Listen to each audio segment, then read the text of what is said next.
Hey guys, welcome on in. Kyrios here, and this is going to be a quick video mainly because the game comes out today when I'm making this. So I'm just going to unload some knowledge on some of the day one things you should do and some of the settings you should change. And it's going to be just a little bit of a compilation, so probably maybe not have some chapters. So let's just go ahead and get started, and I'll see you in there. Oh, and like and subscribe. All right, the first thing you guys are going to want to do is, obviously, you have your preset. You can make your character, choose whatever server you're going to, which, by the way, we are going to Solaris. If you guys want to come join us in our guild, come join our Discord in the description down below. Now, one of the things I would do is go into settings. There's a few things I would honestly change. Now, one of the things I would change, you leave it on for now, but as you guys progress through your career, you might want to change this discharge skill animation to off. Because the problem is that most discharge skills up until about 2.0 characters will get you caught in an animation, and there's no iframes typically in your animations. So anything you can do to accelerate your not having to do that 3D animation is going to help you out a lot. But don't do that in the beginning. They're kind of nice to look at. The other thing I would do is just make sure your manual sprint is turned off. There's not really a reason to have it on to use an actual dodge charge to start sprinting. A lot of times this might actually hurt you when you're in the middle of a fight and you're trying to run around. You should turn that to off and it'll start auto sprinting for you. Now everything else here is kind of, nothing really matters here. Mission tips can help you in the beginning of the game, so make sure that is on. And then all these other things are not that important. Now on your display settings, here is the most important thing I can tell you. You're going to see the screen wanderer is, maybe it might be defaulting to 5. That's really bad. So that means you can only see 5 other players in the world. So if you're doing like a world boss or anything like that, you're not going to see them. So I highly suggest, if your computer can handle it, put it up to 30 so you can see people. It feels a little bit more lively. You can see them load in, render in. But if you are playing on a low-end phone, you might have to lower that down. So play around with that a little bit. And then make sure you go under advanced settings. Sometimes these textures and material qualities get moved around. So if you're having problems with FPS issues, you might have to go into advanced settings and turn some of these to low or original. There's a couple other cool things here, like changing the color gambits at the top, and that's just personal preference.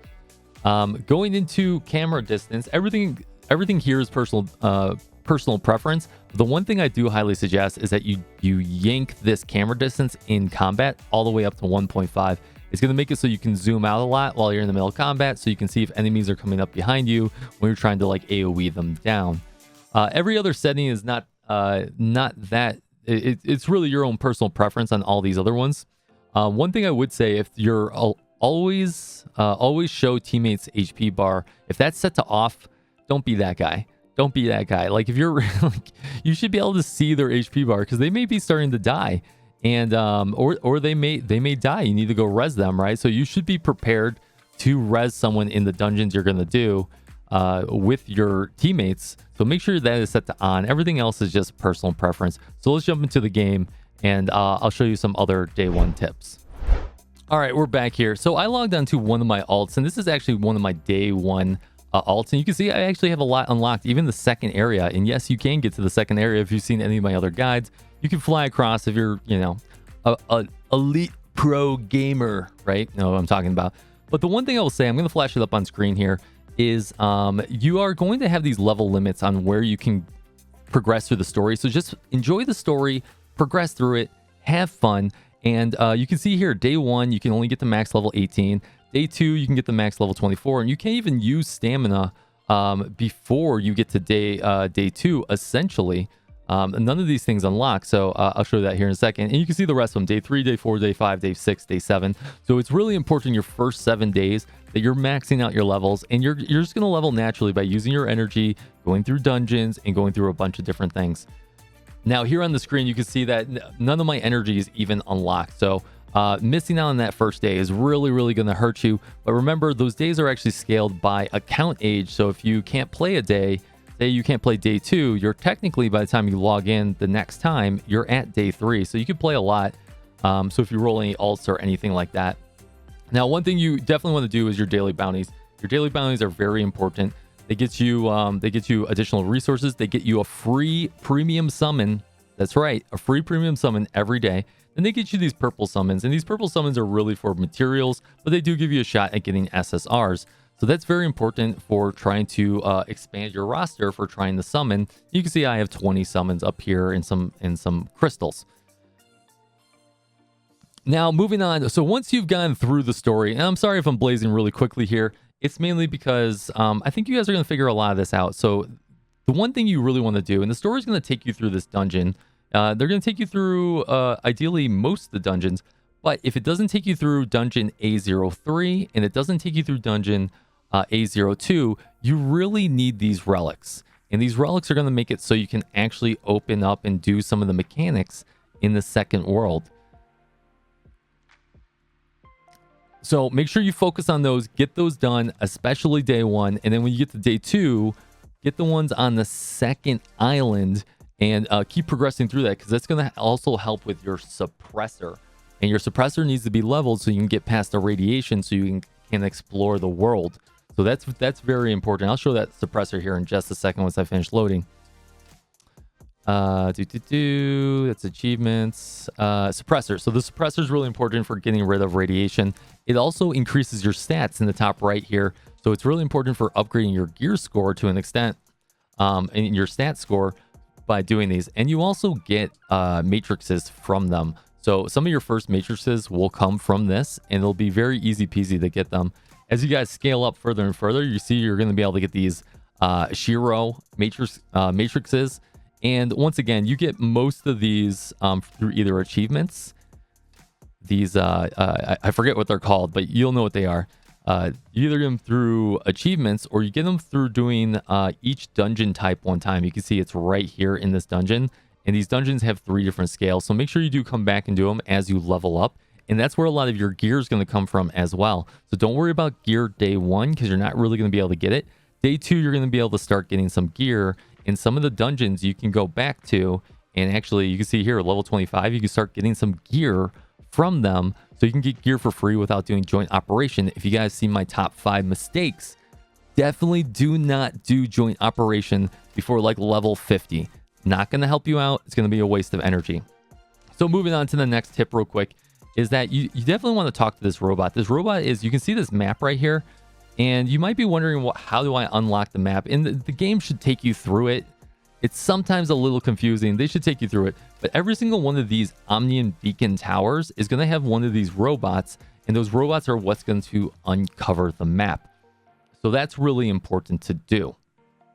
So talking about weapons real quick. You're really going to want to have a variety of elements. And you're really going to want to have that fire bow. If you've seen any of my other previous videos. So having a variety of elements is going to help you out for taking down enemies and also for doing mechanics. Does it matter what the weapons you use in the beginning is? No. But the one thing I would say is do not overly level any of your R weapons or your SR weapons. You're going to replace them really quickly in this game. The SR weapons are just leaps and bounds better. And you can see I have Lyra, and Lyra just destroys everything. You guys won't have Lyra, but you will get Lyra eventually. And then if you want to, you could always take the image of the characters if you don't like playing your own custom character. This is the Simulation, and you can play as that character. So just pick the characters you really enjoy, but be very careful upgrading your items if it's not an SSR. Whatever SSR you pick, assuming it's not a healing weapon, and even if it is a healing weapon, you should probably upgrade it. Focus on that SSR for upgrading your materials for, so you can, because you're only going to have so many in the beginning. You're going to only be able to get so far in the beginning. You can see here I'm leveling up mine to, let's go to level 30, right? That's great. I don't even think I have enough. We do have enough. That's great. So I have a really nice starting weapon, and these other weapons don't need to be leveled. They really don't. You can worry about that later with balancing your weapons out.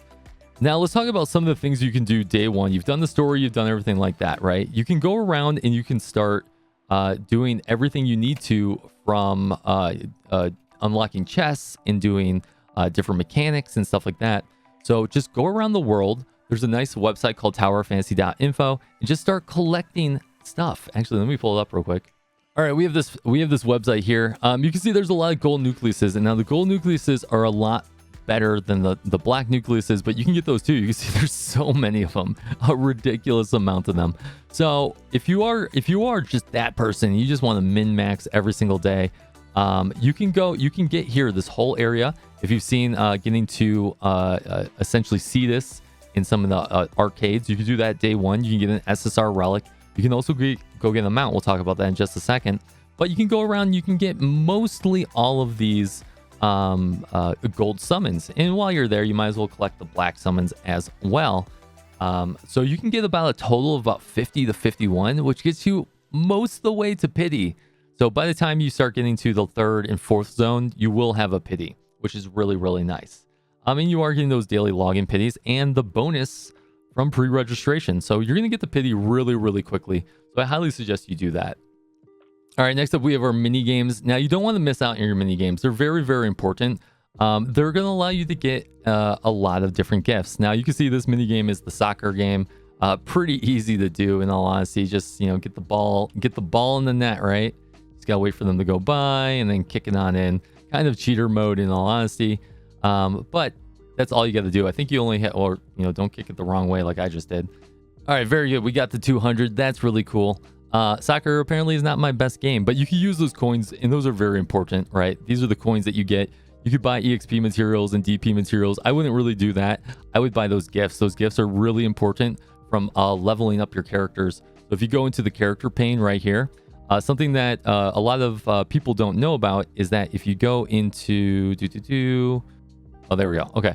So once you go in here, you can give gifts to your different characters, and that's very important to do.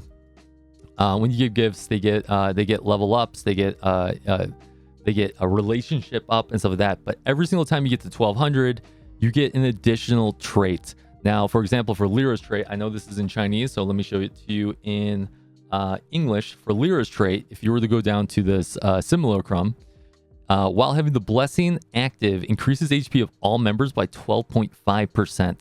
So that's their gifting is very beneficial. You see that you get 2 of these, and that you just get even better effects and traits out of your characters. So make sure you're focusing on those gifts. If you haven't seen my top 5 mistakes, there's other ways you can get gifts as well every single day. Go check out that video. All right, quickly talking about mounts real quick. Now you can get, so a lot of these mounts you can't get till later. And if you've seen any of my other videos, I show you how to get the pony mount. I show you how to get a lot of these other mounts. This mount's coming with the pre-registration. You guys will get the 2613. But if you do want to get a day 1 mount, so you'll start with the motorcycle, but you can get the sweeper. And the sweeper is a really cool mount if you want, that moves around. Now, it will require some grinding, and it may take anywhere from an hour. I take it back. It may take anywhere from like 10 minutes to anywhere to like 8 hours, depending on the drop rate of what you need. But I do have a video on that as well. But that's something you could do day 1. If you're just really loving the game and you want to go after something that's really hard to get, you can go kill the NMs that you need to get this mount. And then the other piece does come from the rusty belt, which is in this location right here. There is a chest in an orb there in my other video guide on how to get the other pieces. But that's essentially how mounts work here, is that most of the mounts are free to play. Some of them you could pay for way later in the game. Like this mount is paid for, right? This is one of the newest mounts. But a lot of these mounts are just naturally dropping. You can see that you just need to get all the pieces and you need to put them together. Some require a secret quest line, some don't. Some require just opening chests. So some are easier to get than others, but it's something you can do. Now, quickly, a pro tip about attacking. So you typically do more damage in the air. And the reason why that is that you get stuck in these weird animations sometimes on the ground. So if you can at any point, make sure that you are actually trying to use your abilities. Like you start them in the air, and it'll keep you more safe than normal. Especially when you're doing your ultimate abilities and you're switching to another weapon. Jump in the air, float up, get some height, get some distance, and that'll stop the enemies from attacking you, because you have no iframes in this game. You do have some iframes, but you don't have that many iframes in the game that it's gonna keep you alive. So a lot of times you're just gonna get instantly gibbed by a hard elite because you're trying to switch a weapon and going into an ultimate ability when it's really going to hurt you. So one of the tricks to being able to do that is if you want to fight like a hard enemy. Let me see if I can find one right here. Fast forward. So we have one right here. I'm gonna try and switch to another weapon. You can see I jumped in the air. Now this one naturally jumps in the air, but you can essentially jump in the air to get better synergy on your ultimates. Let me see if I can charge it up again here real quick. And And then some weapons are better than others. I highly suggest none of the SR weapons are really worth holding on to. Let me charge up, charge up, charge up. Almost there. And then there we go. You see this guy's throwing stuff at us, but he'll normally try and like belly rub us or get at us. So if you want to be safe in the air with your ultimate, you jump up and then you use it. And most of the ultimates will kick off in the air before you hit the ground. And that'll save you some iframes to be able to stay alive. All right, and this is why I say always have a fire bow, right? You're going to have a ton of chests that you just need to use fire to get them done with. If you've played some other games that we will not talk about, you know right as rain that you need fire all the time. Pick up everything you can. That's very straightforward as well. Okay, and then I can't stress this enough. Explore, explore, explore. You can see on my day one account, I'm already in Cetus Island. There's the Carnival. Hi, Carnival. How are you doing? There's I'm already really far into the game. You can explore everywhere. Doesn't mean you can kill everything, but you could definitely explore. Now, you typically can't get up to this Carnival. If you've seen how to get my SSR relic day one, definitely check out that video. But there's different ways that you can climb and maneuver your way up here. So if you're an elite gamer, you could definitely get up here day one. And there's definitely reasons to get up here day one with getting gifts, for progression of secret quests, and for getting into Navia Island down there, for getting those SSR relics and a few other things. I'm just going to link you to the video because that would just be very long-winded. That's like a 20-minute video. Now, quickly, I just want to go over some of the chests and stuff like that. We'll hyper through it. Now, these orb chests are just for you. They're not for anyone else, so you can only pick these up in the world. But there are chests in the world that only other players can pick up as well, since it is shared world. Let me find the chest real quick. Let me fast forward. Actually, I don't even have to fast forward. There's one right here. So then you'll find these green chests, right? And these green chests will essentially be open world. So whoever picks it up first is going to get it. Now, you're going to be like, oh man, they took my chest, right? I'm never going to get it again. Those chests are infinitely spawning. If you want to spend 24 hours in this game just hunting down chests and switching channels, you can. Which, speaking of switching channels, another tip, you can switch channels at every time if it's overly populated. Say you want to go to channel 69. I guess it doesn't go that far, but you want to go to channel 69, you can do that. And it might have less players going around your shared world. And for collecting any like lettuce right here or anything like that, right? So that's going to help you out a lot. Another thing, speaking of opening up chests and everything like that, you're going to get exploration points. There's a few key things here in every single area. One, you're going to get some summons, you're going to get some black crystals, and you're going to get those brain, work with me here. You're going to get those items for your suppressor. But there's some other things here. These mushrooms are very important. They increase your maximum stamina, so you can get up to like 2 or 3 or 4 bars. You're also going to have some outfits in each of these areas as well too. And you can almost get this outfit day one. You can actually get to about somewhere between 1,000 to 1,300. I can't remember, but I've done this.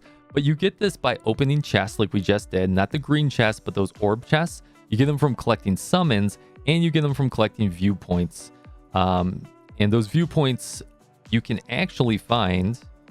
Yeah, if you go to this tab right here, the antecedent, it'll show you where every viewpoint essentially is. So if you're wondering where these viewpoints are, you just have to take the image and it's going to tell you where they are. So I'll show you where that first one is real quick, right?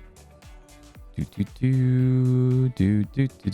we can see here there's a viewpoint, right? And you're able to piece that together pretty easily. Once again, if you go to your essentially your achievements tab, go to that, you can see these are the 5 viewpoints you need, and you'll get some black crystals and some other stuff from it. That's really easy. You just go up to the viewpoint, grab it. I'm sure someone's going to make a video. Maybe I'll make a video about that later, but I think it's pretty easy to do. And then some of the mechanics are really easy to do as well. Make sure that you're always collecting these dandelions. They will also typically always have a purple summon in them for the first time you get them. But you do want to grab these dandelions too because you can use them for food and a few other things. There's a couple of mechanics in the game where you can see these like plants, I guess they're what they're called. And essentially it's called putting balls in plants. And then all you're going to want to do is find one of these blue balls right here. No pun intended. Throw it into the plant. This is a one time. That plant's going to spit out a nice little summon for you. There you go. Bam! Another summon. All right, this brings us to another little mini game. If you guys see these little jump pads, Essentially, you have to go from like tiniest to biggest. I don't know why this guy's chasing me. That's really cool. And you'll bounce off that one, right? Go to the medium next, and then you'll find a large one somewhere. So for this one was only 2, right? So if you do them in order from smallest to biggest, it'll pop out another summon. So another little mini thing to do there. And then finally, for the last thing the last mechanic that you want to see, and this is going to get you a little bit of extra summons as well. This is why you need the fire bow or some kind of fire, is that you're going to see these little caves. You're going to use fire on them, and they will actually open up and give you additional summons as well. Another hot little tip is that if you have all these different relics, if you go into your relic tab, you can actually set these hotkeys where you can have multiple types of relics. So this is my first one. I have the colossal arm. I have my jet booster, but maybe I want colossal arm plus rockets, right? So now I can hit G and I can cycle through my different setups. So you can have essentially up to 6 relics at any time. And as a quick TLDR, because I know you guys are going to be asking about it, you're going to be like, Kyrios, how do I open this thing right here? And it's essentially just taking that rocket launcher relic that you get from the first dungeon and just hitting it. That's all you got to do. You can't do it any other way. And now this brings us to the final way that you can get summons. And once again, it's that fire bow. You take that fire bow to the plant right here, and bam, you've got yourself a nice another summon. So there's a lot you can do day one. There's definitely a lot you can do day one. And there's a lot of different relics you can get. Now, this is my day one account, so I don't have a lot of the relics. I'll show that on a different video, especially on what relics that you want to focus on. And that's all I've really got. That's all I've really got, everyone. I hope you guys enjoyed the video. I hope that did answer some questions. And hit me up in the comments down below. Did that help you out for a day one? Does this give you an idea of what to do? And I'll see you guys out there today and in the future. Peace out. Fist bump from me to you.